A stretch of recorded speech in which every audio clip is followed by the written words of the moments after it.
Puji Tuhan, Shalom. Ya, selamat malam semuanya Bapak Ibu, saudara-saudari yang dikasihi oleh Tuhan kita Yesus Kristus.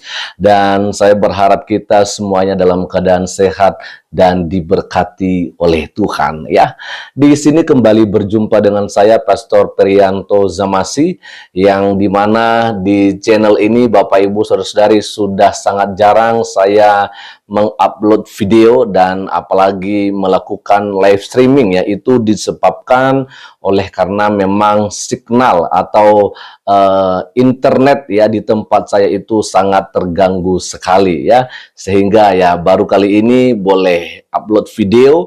Dan ya semoga saja nanti apa yang saya bagikan ini Bapak Ibu saudara-saudari boleh memberkati kita semua ya kan. Nah, di kesempatan ini Bapak Ibu saya akan share kepada kita bagaimana sebuah kesaksian yang sangat luar biasa ya kan, di mana ada seorang yang dulunya muslim tetapi pada akhirnya menjadi seorang pengikut Kristus ya.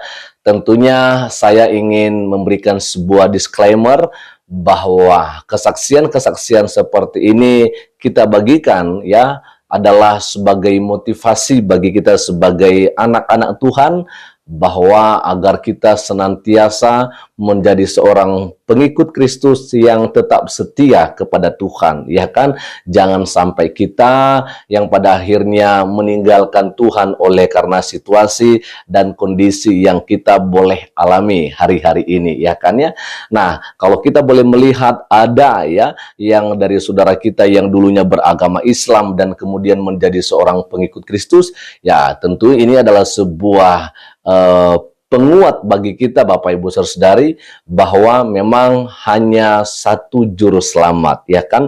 Nabi boleh banyak, rasul boleh banyak, agama boleh banyak, tetapi juru selamat hanya satu, yaitu Yesus Kristus Tuhan kita. Nah, itu sebabnya pada kesempatan ini Bapak Ibu saudari tidak lagi berlama-lama, mari langsung saja kita akan saksikan videonya berikut ini. Nama saya Muhammad Yunan, umur 27 tahun, masih single. Saya bekerja di salah satu LSM yang bergerak di bidang kesehatan.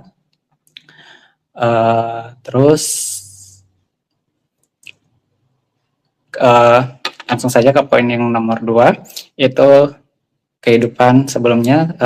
Saya sebelumnya itu, sebelum menerima Tuhan Yesus, saya punya cara yang berpikir sangat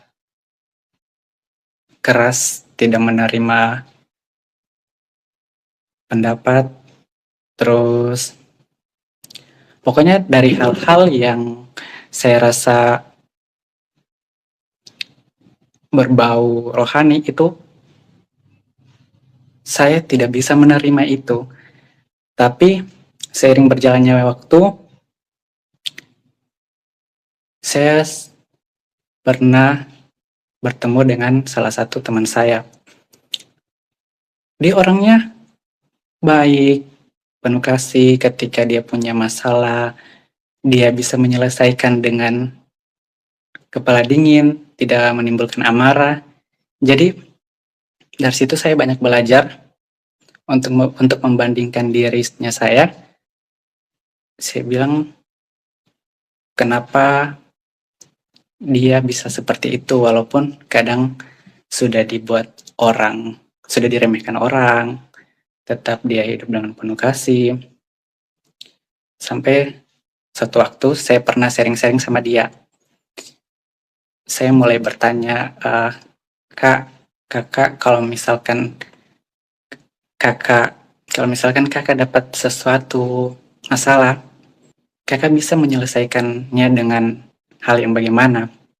Kenapa selama saya kenal kakak, saya tidak pernah lihat kakak marah? Terus dia bilang, panggilan saya sebelumnya itu namanya Anang. Terus dia bilang, Nang, selagi kita menyelesaikan dengan kepala dingin, kenapa tidak? Toh lagian, walaupun kadang, karena ada beberapa teman-teman saya yang sempat saya lihat, selalu meremehkan, selalu nama Tuhan itu dibuat jadi bahan bercandaan. Jadi saya banyak berpikir kayak, kenapa seperti itu, walaupun kadang saya orangnya keras, tapi saya tidak bisa, maksudnya saya tidak ini mempermainkan Tuhan sebagai candaan, kenapa mereka seperti itu, tapi apa yang dikasih sama temanku ini kayak dia tidak marah, terus dia bisa bawa itu dengan senyuman. Terus saya bertanya, saya bilang, kakak itu kenapa, misalkan kok bisa kakak seperti itu, terus kakaknya itu bilang, saya inisial saja ya, namanya Iwe. Kak Iwe itu bilang, di dalam agamanya kita, kita selalu diajar dengan penuh kasih, walaupun sekalipun dilempar batu kita bisa balas. Saya masih ingat itu, dia bilang bisa kita balas dengan kapas. Jadi seiring berjalannya waktu saya, sepenuh kasih itu mereka. Jadi dari situ saya bilang, ternyata Tuhan yang mereka imani itu memang benar-benar baik. Sering berjalannya waktu, saya dihadapi dengan pergumulan-pergumulanku. Saya pergumulan dari keluarga. Banyak pergumulan yang dari keluarga yang saya hadapi, tapi saya tidak menceritakan itu dengan siapapun. Karena kenapa? Karena kalau saya mau ceritakan itu saya rasa percuma. Bahkan dari keluarga-keluarga terdekat itu mungkin tidak mengerti apa yang saya rasakan. Jujur saya seorang anak broken home. Saya punya pergumulan di keluargaku dari hal-hal kecil. Saya anak yang bisa dibilang kurang kasih sayang dari ibu, bapak. Jujur sampai sekarang saya itu belum pernah lihat bagaimana muka bapak saya. Dulu sebelum saya menerima Tuhan Yesus, saya selalu bawa dalam ibadahku sesuai versi kepercayaanku yang sebelumnya. Saya bilang, Tuhan, kenapa teman-temanku lain punya keluarga yang utuh? Bahkan kalau memang tidak punya keluarga yang utuh, tapi mereka masih bisa merasakan kasih sayang dari bapak, dari ibu. Tapi saya bagaimana Tuhan? Ini kayak tidak adil buat saya. Saya dalam hal-hal kecil saya pengen di satu momen kayak di sekolah, kayak pertemuan rapat wali murid, orang tuaku ada. Setidaknya kalau misalkan tidak ada mama, itu harus ada papa. Tapi kan sampai sekarang saya belum lihat muka papa saya bagaimana. Dan mama saya juga punya kehidupan baru, mungkin dia lebih mementingkan keluarga barunya. It's okay, tidak masalah buat saya. Tapi yang namanya seorang anak, tapi kayak punya rasa bagaimana. Di situ saya melakukan banyak pergumulan. Kadang saya selalu marah sama Tuhan. Saya bilang Tuhan itu tidak adil. Bahkan di saat saya besar, sudah lulus SMA, saya mulai merantau, saya kerja, itu saya sakit, masuk ke rumah sakit sampai 4 kali. Itu tidak ada keluargaku yang datang. Cuma ya orang-orang terdekatku, kayak teman-temanku, orang tuanya temanku yang sudah seperti orang tuaku. Sampai satu waktu saya dirawat di rumah sakit BK Palu. Itu di waktu siang itu ada pasien di sampingku, didatangi jemaat sama pendetanya di sebelah. Itu didoakan. Terus saya di samping itu kayak merasa terharu, tenang. Saya rasa saya dapat manfaatnya dari apa yang didoakan dengan pasien yang di sebelah. Jadi itu kayak meluluhkan hatiku lagi. Dari awalnya temanku yang saya lihat dia menyelesaikan masalah tidak dengan kemarahan, tidak dengan amarah. Dia selalu baik, penuh kasih. Dan saya mendapatkan ini lagi waktu di rumah sakit. Saya luluh, apakah itu tanda-tanda? Karena sebelumnya saya memang di waktu SMA saya pernah bermimpi dengan perjumpaanku yang menyerupai Tuhan Yesus. Karena di situ saya bermimpi, saya di satu ruangan yang gelap, itu memang sangat gelap, tidak ada cahayanya sama sekali. Tapi di ujung di depanku itu ada satu titik yang memang saya rasa itu cahaya. Saya ikuti itu cahaya, makin lama makin membesar, makin terang. Ketika saya begitu dekat dengan cahaya itu, yang keluar dari cahaya itu sosok laki-laki memakai baju putih yang menyerupai muka Tuhan Yesus. Di situ saya kaget, terbangun saya dari mimpiku. Saya pikir itu hanya bunga tidur. Saya bilang mungkin itu hanya bunga tidur. Jadi saya alihkan. Seiring berjalannya waktu saya ibadah dengan kepercayaanku. Walaupun saya membaca segala doa dalam tata ibadahku, saya itu tidak fokus karena apa yang dalam pikiranku dengan hatiku itu sudah tidak berfokus kepada Tuhanku sebelumnya yang saya percaya pada saat itu. Karena setiap saya membaca doa, karena yang terlintas di dalam kepalaku itu hanya salib dengan menyebut nama Tuhan Yesus yang ada, yang saya rasa itu mulai timbul di dalam dadaku. Setiap saya ibadah selalu begitu. Terus saya banyak belajar juga tentang keagamaanku sebelumnya. Di situ saya rasa saya sudah tidak mulai goyang sudah kayak imanku. Karena kenapa? Karena makin saya pelajari, makin besar yang saya rasakan untuk menjumpai Tuhan yang dalam mimpi saya. Jadi dari situ saya mau mengenal bagaimana itu Tuhan Yesus, bagaimana, cuma saya tidak tahu saya mau mulainya dari mana. Dengan banyak pergumulan yang saya alami, saya rasa Tuhan kayak begini sekali cobaanku Tuhan. Saya tidak ingin menguraikan bagaimana yang saya alami dengan orang tua saya. Yang intinya saya rasa itu sangat berat. Mungkin Tuhan pilih saya, mungkin saya mampu, tapi saya sempat berpikir untuk bunuh diri. Karena saya rasa saya tidak dapat kasih sayang, saya mau dapat dari mana? Oke, betul ada keluarga saudaranya mama, tante, tapi saya rasa itu kurang. Tapi ketika saya beribadah juga saya tidak mendapatkan ketenangan. Tapi ketika saya mencari tahu hal-hal tentang kekristenan, saya makin penasaran. Dan satu momen saya ketemu sama kenalanku, dia Kristen juga. Nah itu dia setiap tidur, dia selalu berdoa, putar lagu rohani. Jadi saya rasa setiap saya dengar lagu rohani itu kayak tenang. Jadi pas di malam pertama saya lihat dia tidur di tempatnya, sampai beberapa kali saya tidur di tempatnya, saya selalu tidur dengan dia. Saya yang minta, Kak, nanti kalau mau tidur putar lagu rohani ya. Terus dia bilang, kau suka?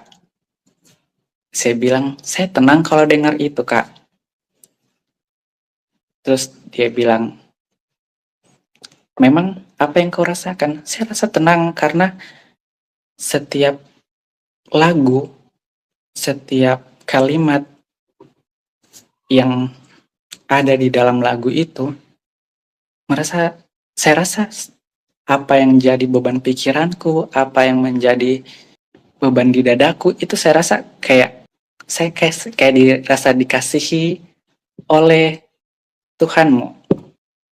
Dan pas kedua kali saya mimpi perjumpaan dengan Tuhan Yesus, itu di waktu saya sudah kelas 3 SMA, saya mimpi dengan hal yang sama. Saya mimpi dengan titik yang berada di depan mataku. Saya ikuti titiknya, dan mimpi kedua itu, yang keluar dari cahaya itu, seorang laki-laki yang menyerupai muka Tuhan Yesus, dan saya terbangun. Ketika saya melangkah satu langkah itu tetap terbangun. Dari mimpi itu saya berpikir, ini cuma bunga tidur saja. Tapi itu saya selalu bawa kepikiran setiap saya ibadah, setiap saya baca surat-surat yang dalam tata ibadahku, saya sudah merasa tidak fokus, tidak khusyuk.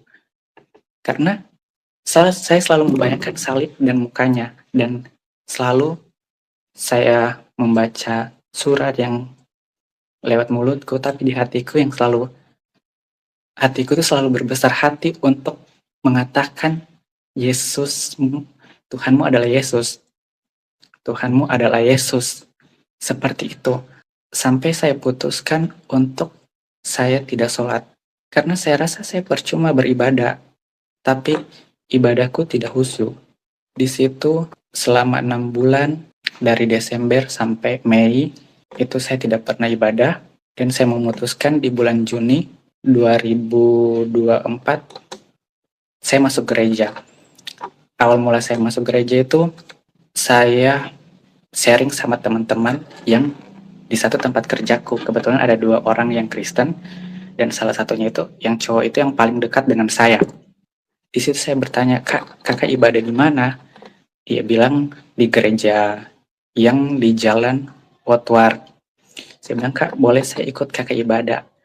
Terus dia bilang, kau yang betul, Nang. Karena setauku kau itu selalu sholat Jumat, tidak putus ibadahmu kadang-kadang. Tapi di situ saya meyakinkan dia, karena saya betul-betul kayak pengen untuk mencari tahu, untuk belajar tentang kekristenan itu bagaimana. Dan pada saat itu, kita sudah janjian untuk pergi ibadah. Pas di hari Minggu, dia tidak telepon saya kalau dia pergi ibadah. Pas di jam 10 pagi, itu saya kaget, baru bangun tidur. Saya lihat sudah jam 10, saya bilang, kakak ini, dia ndak hubungi saya. Padahal saya sudah janjian mau pergi dengan ibadah dengan dia. Tapi dia tidak hubungi saya sampai saya mandi, saya di dalam kamar, scrolling HP, sempat saya keluar. Pokoknya di hari Minggu itu saya rasa saya tidak tenang. Saya tidak bisa tawarkan kemauanku pada saat itu untuk pergi gereja. Saya scrolling, saya pergi keluar makan, sampai saya tidur itu kayak bolak-balik, tidak tertidur. Pas di jam 5 sore, saya bilang, apapun yang saya dapat hari ini, saya harus ketemu gereja atau pendetanya. Kalau saya tidak dapat orang ibadah, setidaknya saya bisa ketemu sama pendetanya. Pas saya bingung, saya ini mau pergi gereja di mana? Sementara banyak gereja di Palu. Saya betul-betul memang saya tidak tahu bagaimana caranya masuk di gereja, apakah saya bisa diterima. Saya tidak tahu bagaimana tata cara ibadahnya, karena memang sama sekali saya tidak pernah tahu dan tidak pernah mempelajari hal itu. Cuma memang dari mimpi tersebut, dari hatiku yang dulu itu keras tidak bisa menerima apa yang menjadi ajaran kekristenan, sekarang saya mulai luluh. Saya pengen sekali belajar. Mungkin itu adalah salah satu caranya Tuhan. Pada saat itu saya scrolling IG, saya ketemulah salah satu akun gereja di mana tempat saya sekarang beribadah, di Gereja Betani, Palu. Saya scrolling, saya sempat DM akunnya, tapi itu tidak direspon sama sekali sama yang pegang akun gereja. Jadi saya bilang, daripada saya mau tunggu ini respon dari akun ini, mending saya mandi, saya cari alamat gereja itu di mana. Dan ketika saya mandi itu saya ingat sekali, pas waktu maghrib, azan maghrib, itu hujan rintik-rintik. Saya sudah berpakaian rapi, saya cari gereja dan ketemu sama gereja Betani. Di situ orang sudah keluar ibadah 3, ibadah raya 3 itu sudah keluar.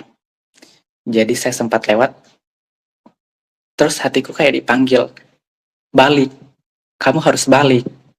Yang kamu cari itu Tuhanmu, yang kamu percaya. Ya memang saya rasa itu dalam hati suruh balik, karena saya mau mencari Tuhan yang dimana yang saya percaya sudah dalam hatiku itu ya Tuhan Yesus. Tapi pikiranku bilang jangan. Itu saya sempat pikiran sama hatiku itu tidak satu. Tapi hatiku itu kayak lebih besar bilang harus balik. Jadi saya memberanikan diri balik dan saya parkir motor di samping gereja. Saya ketemu sama tukang parkir. Saya bilang, Pak, ini ibadahnya sudah selesai. Terus itu bapaknya bilang, iya sudah selesai, tapi mau ada ibadah lagi untuk ibadah malam. Setelah itu saya pamit, saya bilang, Pak, boleh saya ibadah? Terus bapaknya bilang, silakan. Terus saya bilang lagi, Pak, mohon maaf, tapi saya dari sebelah. Terus bapaknya kayak ragu sama saya, karena saya di situ pakai masker, pakai kacamata, karena saya takut nanti ada yang tahu, nanti sampai sama keluargaku, sama om-omku, karena saya tahu bagaimana lingkungan keluargaku dengan kerasnya ajaran dan kepercayaan mereka. Jadi itu om dengan penuh rasa ragu, dia iakan. Ketika saya mau menuju masuk ke dalam gereja, om itu panggil saya lagi. Sini dulu, mana KTP-mu? Dia tanya, mana KTP-mu? Saya dimintai KTP untuk memastikan. Dan dia percaya saya ketika dia melihat namaku sama keyakinanku. Dia ajak saya masuk. Dia suruh saya masuk. Ketika saya masuk dalam gereja, apa yang saya cari selama ini, saya rasa saya temukan di dalam gereja. Saya terharu, mata saya berkaca-kaca, tapi pada posisi itu ibadahnya belum dimulai. Cuma saya berpikir, Tuhan, ini yang saya cari selama ini. Kenapa pas masuk di dalam pintu gereja, hatiku saya rasa tidak seperti sebelumnya. Dan memang itu yang saya alami. Saya penuh haru pas ketika mulai ibadah, dengar pujian, mataku itu berkaca-kaca kayak, Tuhan, kalau memang ini, kuatkan hatiku, supaya minggu besok saya bisa datang lagi di sini, di gereja ini. Dan tuntun saya Tuhan, kalau memang saya yang Tuhan pilih, tuntun saya agar lebih cepat, lebih besar hatiku untuk menerima Tuhan. Dan ketika selama ibadahnya berlangsung sampai selesai, saya mau lama di gereja, karena saya rasa apa khotbah yang saya dengar tadi itu tidak cukup buat saya. Dan setelah itu saya pulang, saya kenal sama 2 orang jemaat gereja situ. Saya kenalan, saya mengaku kalau saya dari sebelah, saya minta nomornya mereka, saya sharing-sharing, terus saya minta lagu-lagu rohani dengan judul-judulnya, saya bisa download. Di malam itu saya tidur dengan lagu rohani, saya tertidur, setelah pulang dari gereja saya rasa saya tenang, saya penuh sukacita, dan saya tidak sabar untuk menantikan hari Minggu depannya untuk beribadah. Seiring berjalannya waktu, saya masuk di bulan Juli. Di situ ada salah satu pendeta dari gereja lain datang khotbah di Betani. Yang saya ingat sekali, temanya itu tentang kasih Bapa. Di situ ada beberapa pesan yang disampaikan oleh salah satu pendeta yang khotbah itu. Saya sangat tersentuh karena di akhir khotbah itu dia berbicara tentang kasih Bapa teruntuk anak. Yang saya ingat sekali itu kata-katanya, teruntuk anak-anakku, jangan pernah takut, jangan pernah kecewa atas segala apa yang kau hadapi dari manusia-manusia. Sesungguhnya engkaulah anak-anakku yang kukasihi. Di situ saya terharu. Saya bilang, Tuhan secinta itu Tuhan sama umatnya. Saya sebelumnya tidak pernah dapatkan ketenangan dengan cinta. Karena setiap saya ibadah sebelumnya saya tidak pernah dapat itu. Saya cuma dapat di waktu saya ibadah itu kacau. Saya harus berkelahi hati dan pikiranku karena hatiku kayak bilang, inilah Tuhanmu. Tapi pikiranku bilang, itu hanya perasaanmu. Tapi ketika saya masuk gereja selama 2 bulan, saya sudah benar-benar kayak memutuskan saya harus dibaptis. Karena yang saya percaya ya Tuhan Yesus itu sudah juru selamatku. Dan saya sempat menyesal karena kenapa? Kenapa nanti di umur 26 tahun saya baru bisa saya terima Tuhan Yesus? Kenapa tidak dari sebelum-sebelumnya? Dulu saya sudah pernah dikasih mimpi, tapi kenapa saya anggap itu hanya bunga tidur? Saya sudah melalui perjumpaan-perjumpaan, tapi saya kesampingkan. Tapi kali ini saya tidak menyia-nyiakan kesempatan itu karena mungkin ini cara Tuhan untuk memilih saya dan menyelamatkan saya untuk memulai hidup baru. Di minggu ketiga bulan Juli, saya ketemu sama gembala gereja dan saya minta untuk dibaptis. Di minggu itu saya sudah mengurus semua persyaratannya, termasuk surat pernyataan dengan materai, dan di proses itu saya juga punya kesaksian. Pada saat itu saya belum gajian.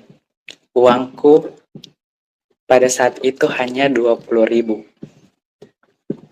Saya harus beli materai, saya harus buat pas foto untuk akta baptis. Dan saya harus ketemu Pak Gembala itu jam 10. Saya masih ada di kantor, di tempat kerja. Jadi ketika pada saat itu saya bilang, Pak, saya chat Pak Gembalanya, Pak, boleh jam 11 karena saya masih di kantor, saya masih banyak pasienku yang saya urus. Mungkin jam 11 saya ke gereja ketemu Bapak, mau konseling. Tapi sebelumnya saya bilang, saya mau urus segala persyaratanku. Dan sudah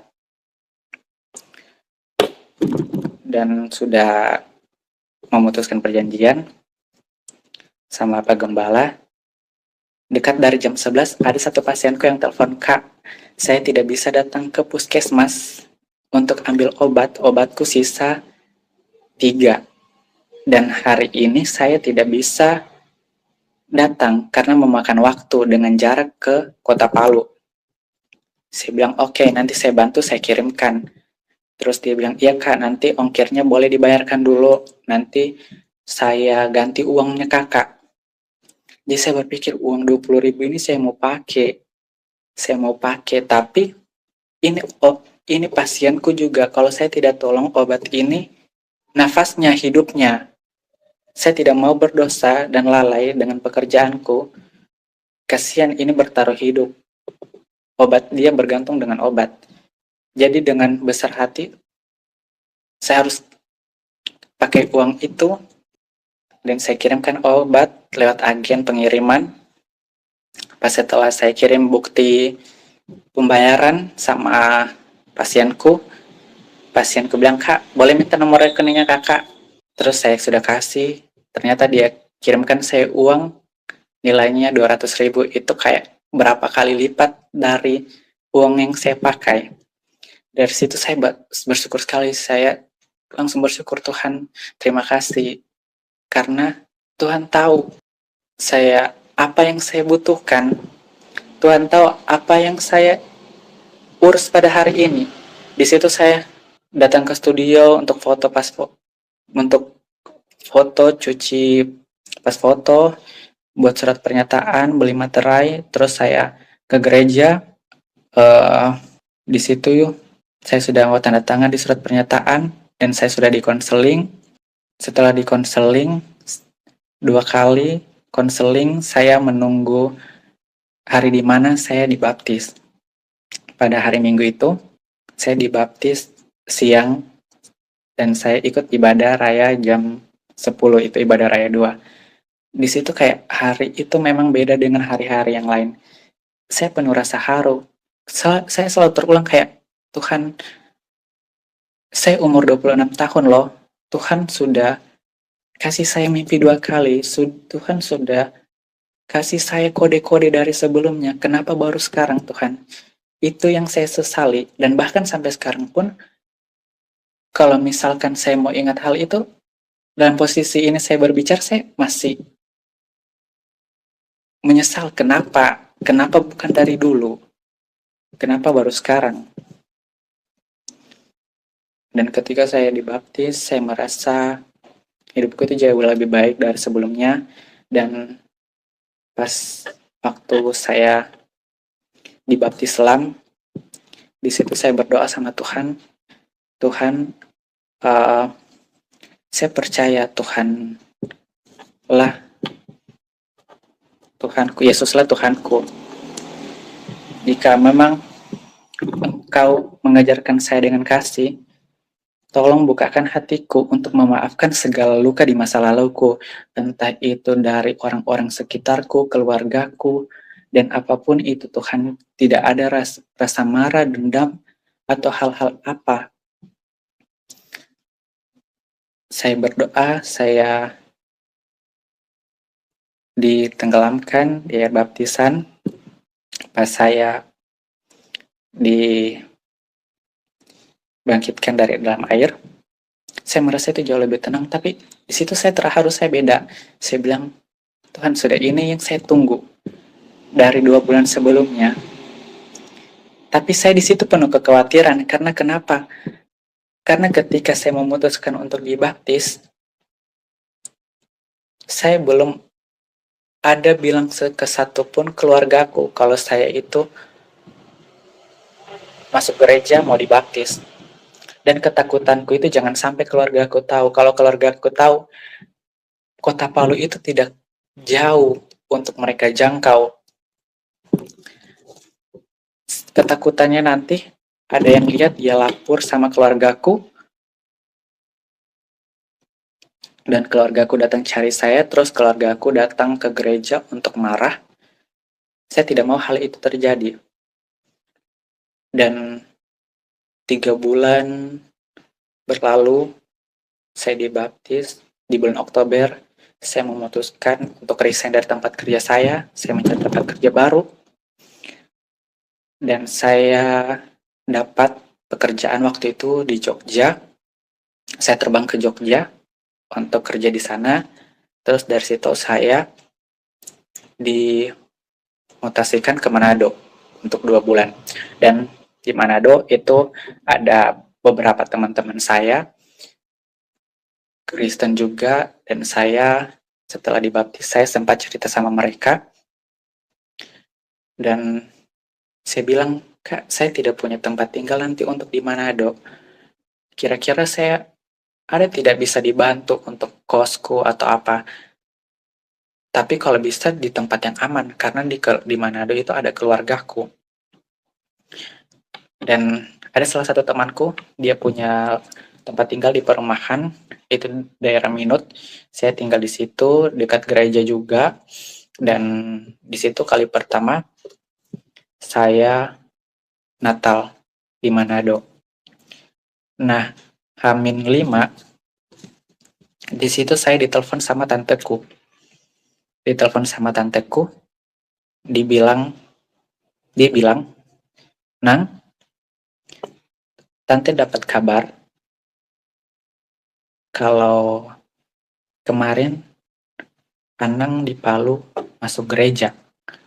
Di situ saya sempat menyangkal. Saya bilang, siapa yang bilang? Siapa orang itu kasih ketemu saya? Terus tanteku bilang, sudahlah, tidak usah. Yang penting tante sudah tahu, dan itu memang ada bukti jelasnya, dan sudah ada fotonya kalau kau masuk gereja. Jadi saya tetap mengelak. Satu malam itu saya bergumul dengan hal itu. Saya bilang, Tuhan, saya berdosa tadi. Saya sudah berbohong sama tanteku. Saya sudah tidak mengakui Tuhan. Jadi Tuhan, bagaimana sampai kapan? Ini sudah mau Natal. Bagaimana caraku untuk bisa membuka kejujuranku sama keluarga? Di situ saya penuh kekhawatiran, takut keluarga tolak, eh dapat cacian, makian dari keluarga, takut saya dipukul keluarga, kalau didapat sama omku. Saya bergumul satu malam, saya berdoa. Pas keesokan harinya di hari Sabtu, saya memberanikan diri chat tanteku. Kenapa tanteku? Karena saya besar dan dekat dengan tante-tanteku. Saya bilang, tante, sebelumnya saya minta maaf kalau misalkan selama ini saya menyembunyikan satu hal yang besar. Jujur, memang yang orang lihat, yang orang kasih tahu di dalam foto itu saya bilang saya. Dan sejak bulan Juli akhir di 2024, saya memutuskan untuk dibaptis dan menerima Tuhan Yesus sebagai Tuhanku. Saya bilang, saya rasa ini bukan satu kesalahan bagi saya. Dan memang saya rasa itu bukan kesalahan. Kalau mau kecewa ya silakan kecewa, saya minta maaf. Tapi kalau mau dibilang itu keputusan yang salah bagi saya, itu bukan keputusan yang salah, karena yang saya imani Tuhan Yesus itulah Tuhan yang penuh kasih. Sebelum itu saya belajar, karena beberapa ayat di dalam Alkitab sebelumnya itu ada yang artinya pada hari akhir itu Nabi Isa turun, dan Nabi Isa adalah juru selamat. Jadi saya cocok logi. Berarti apa yang disampaikan di dalam Alkitab sebelumnya, dan memang betul dialah juru selamat. Jadi kenapa saya menguatkan hatiku untuk memilih dibaptis dan percaya Tuhan Yesus itu adalah Tuhan. Seketika saya chat panjang lebar, beradu argumen sama tanteku, masuklah chat dari tante-tanteku, dikirimlah ayat-ayat, terus sama ceramah-ceramah. Saya berdebat, di situ saya berdebat hebat sampai saya menangis. Saya rasa, Tuhan, mungkin sudah ini yang namanya dibilang pikul salib, karena ya tidak gampang untuk menjadi pengikut Tuhan Yesus. Betul memang yang dibilang sama Pak Gembala waktu di konseling.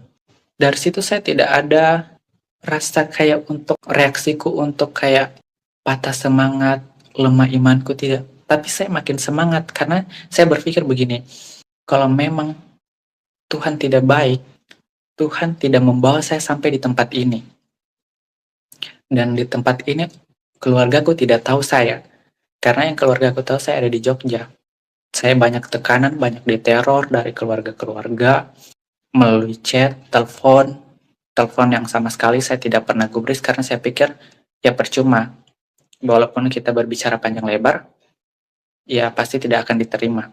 Dari situ saya dan semua keluargaku itu tidak ada yang menerima saya, dan pas hari Natal, beberapa setelah hari Natal, di situ saya dapat kabar dari salah satu tanteku. Terus dia minta telepon saya telepon, terus dia dengan nada sedihnya dia bilang, Nang, kalau misalkan tante sama keluarga ada salah, minta maaf. Mungkin selama ini mungkin Anang kecewa. Saya tidak tahu apa yang Anang hadapi, karena Anang tidak pernah cerita dengan orang, dengan kami keluarga maksudnya begitu. Jadi saya di situ kayak terharu. Tapi saya berpikir apakah ini cuma bahan pancingan? Tapi di situ kayak dengan hal ini saya belum bisa, jangan luluh.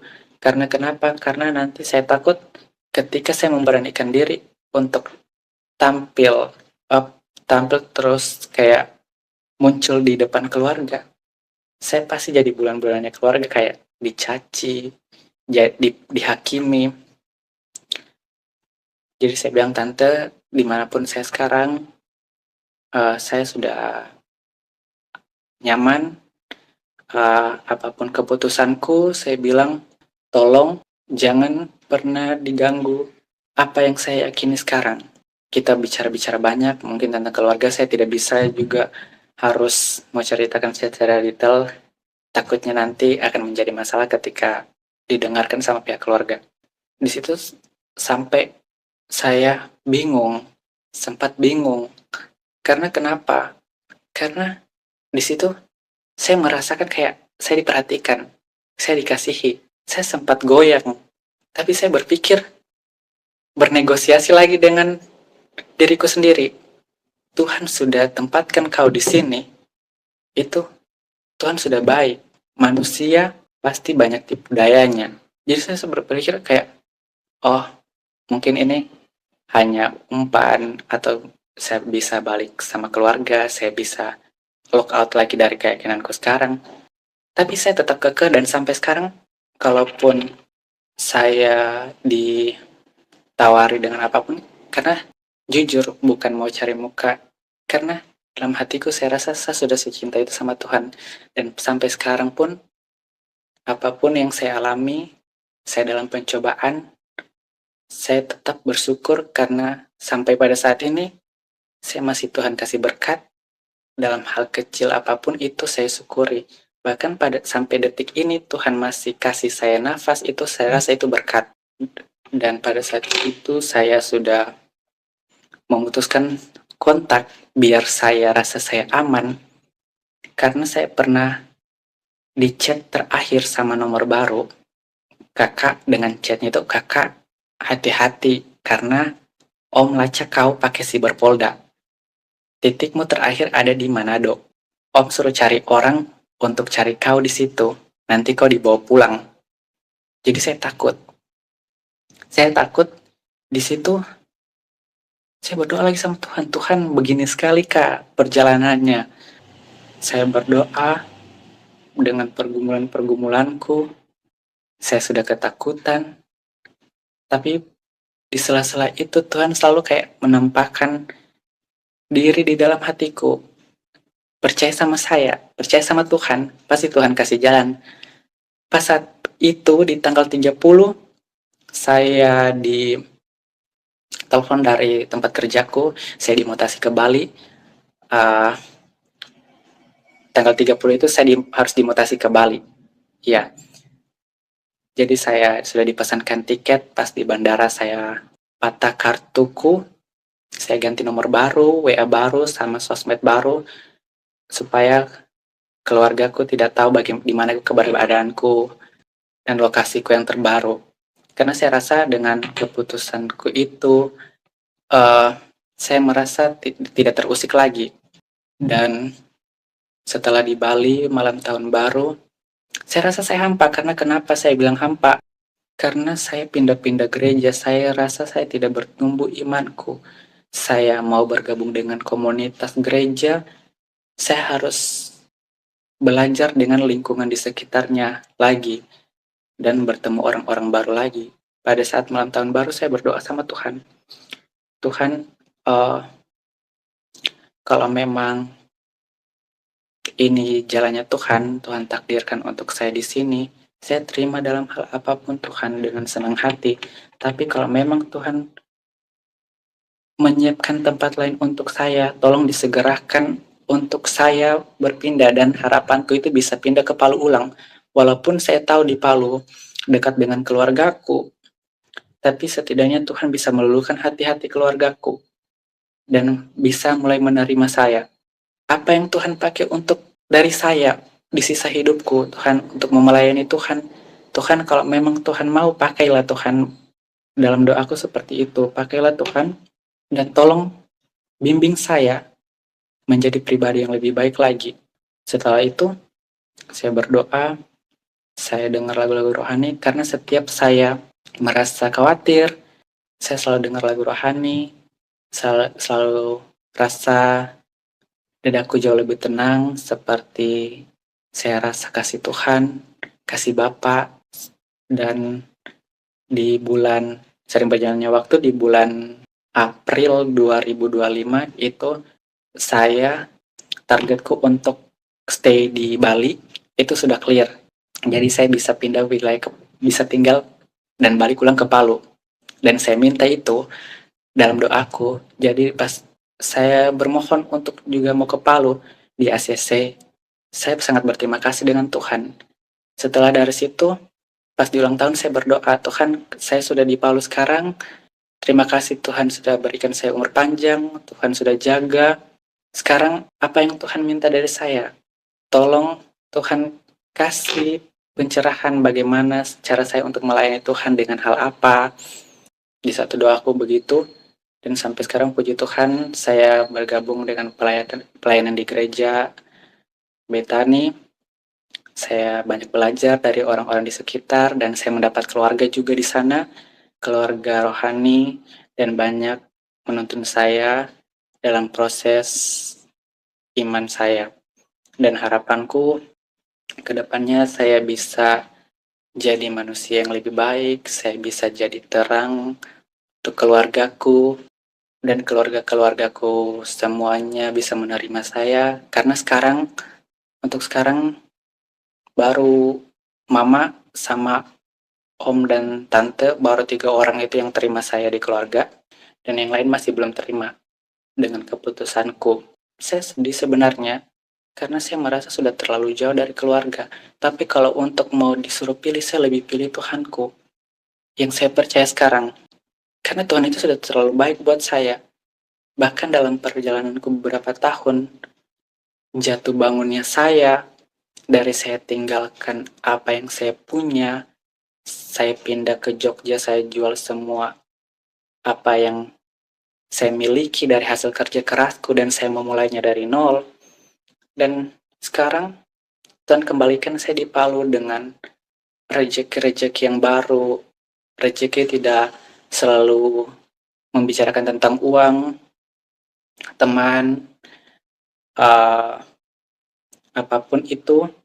Saya rasa itu dari Tuhan, dan perubahan yang saya rasa, dulunya saya yang penuh amarah, tidak menerima pendapat, selalu memberontak kayak di keluarga, tidak bisa, karena mungkin saya rasa seorang anak broken home, tidak dapat perhatian dari keluarga. Saya menuntut perhatian itu dengan cara apapun, ya timbulnya amarah. Saya rasa Tuhan baik sama saya.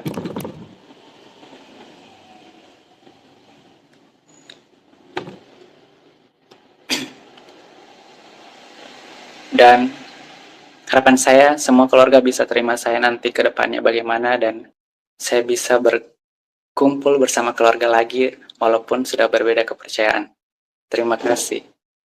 Iya, itu dia Bapak Ibu Saudara-saudari, bagaimana tadi kita sudah menyaksikan bersama sebuah kesaksian yang sangat luar biasa. Sebab itu silahkan like videonya Bapak Ibu Saudara-saudari, berikan komentarnya, dan silahkan bagikan link video ini sebanyak-banyaknya ya, agar semakin banyak ya jiwa-jiwa yang boleh menonton video ini dan mereka pun boleh diberkati olehnya, ya kan?